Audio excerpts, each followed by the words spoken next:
Audi are the last big name to turn up at the SUV party with this, the Q7. And it's big. At more than 5 metres long, a Q7 is longer than the average British parking bay. And unless you fold the wing mirrors up, it won't fit in a standard British garage. One of the benefits of exterior bigness is interior space.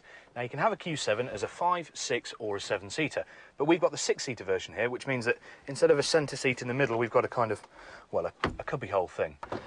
That is a 5-foot deep boot, which is actually the best in class.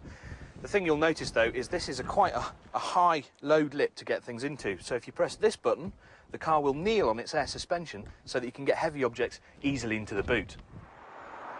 I'm here in the £48,000 4.2 litre V8, which is great, it's smooth, but doesn't feel particularly fast. It doesn't really matter, because 70% of people are going to end up in the 3-litre diesel, which makes more sense because it's a big and heavy car and it has a lot more torque.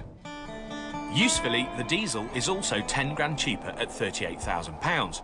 All cars get a 6-speed automatic transmission, which is great, and they all have that air suspension. But to be honest, that's fairly firm no matter what setting you have it in. What does win it big limo points is the interior. You can pick up the multimedia interface in minutes, and there are all sorts of small touches that make a really big difference. A neat option is the rear view camera with target lines to help guide you home.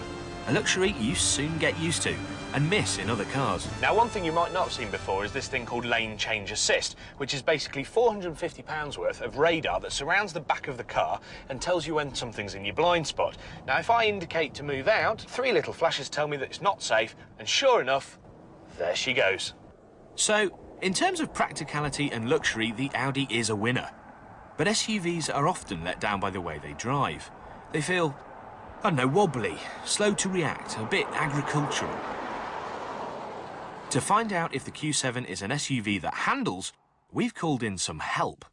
OK, so here's the challenge. The Arizona State Police have kindly shut down 1 mile of the most twisty and treacherous road that they know. I have to try and outrun the sheriff behind me, who knows these roads like the back of his hand, before we reach the finish line.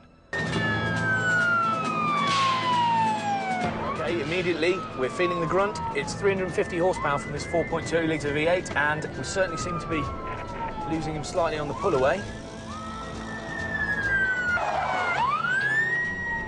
Audi obviously know what they're doing, but it's not exactly fun. You know, this thing's quite competent, but the steering's not quite there. I just don't feel like I'm enjoying it. OK, there's the mile marker now. I think that's a pretty convincing victory. We're through. And what a relief. A police chase that didn't end in jail.